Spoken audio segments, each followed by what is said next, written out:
Curious George, Dragon Dance.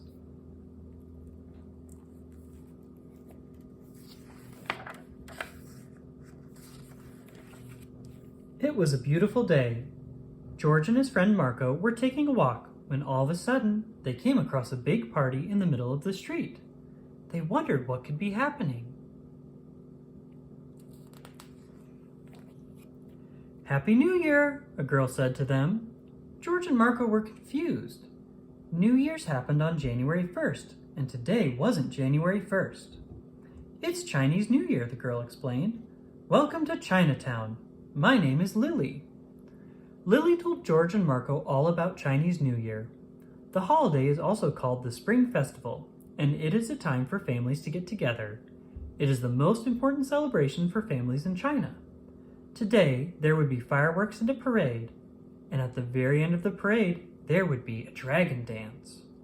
"Do you want to see the dragon?" Lily asked. Of course they did. The dragon was in the storeroom of Lily's parents' restaurant.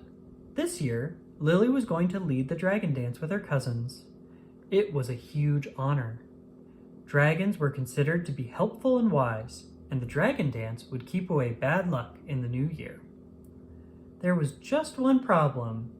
"The parade is starting soon," she said, "but my cousins are running late."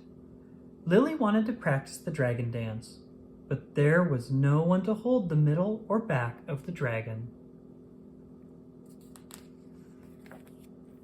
Then Lily had an idea. Maybe George and Marco could help her practice the dragon dance. Marco got underneath the middle of the dragon, and George went to the end. "Just walk around and move back and forth like a dragon," Lily said. But it's not easy being a dragon inside a storeroom. There were too many things to bump into. George, Marco, and Lily took the dragon out onto the street, where they zigged and zagged and zigged again.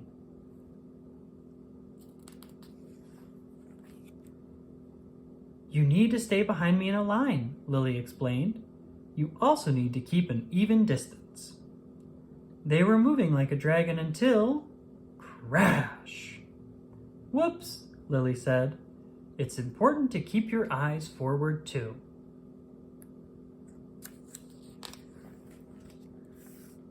When they got up, they noticed the dragon's nose was missing. That's when George spotted the nose across the street, but not before a dog did. By the time George, Marco, and Lily caught up with the dog, the dragon nose was completely ruined. Luckily, George had an idea. They could make a new nose. They hurried to George's house, where he had an entire box of art supplies. First, they tried a round ball. It was close, but it didn't look enough like the old nose. George remembered that the old nose had red and gold stripes, and it was curvy.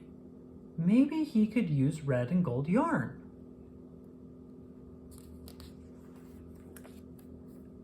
They made a nose out of yarn.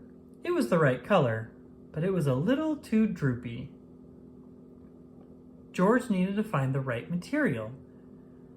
Felt wasn't firm enough, and neither was ribbon, but pipe cleaners might work.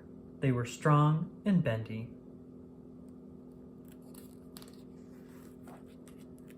The pipe cleaners looked right, but something was still missing. The rest of the dragon head was covered in red cloth. They needed the new nose to match, and they were almost out of time. George went to the kitchen. Surely there would be something there. He opened cabinets and drawers. Then he found something. Red napkins. The new nose was perfect. "The dragon looks wonderful," Lily said. But the parade had already started. Would they be too late? "You said the parade ends with the dragon," Marco said. They could still make it if they took a shortcut through the park. The three of them raced off like a dragon. They kept their eyes forward, they stayed in a line, and they kept an even distance. They arrived at the parade just in time. However, Lily's dad had some bad news. Lily's cousins were still stuck in traffic. They wouldn't make it to the parade. Who would help her with the dragon dance?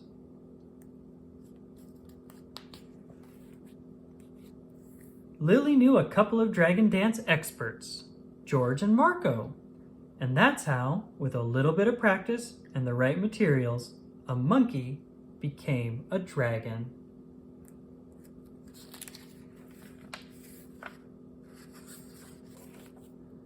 The end.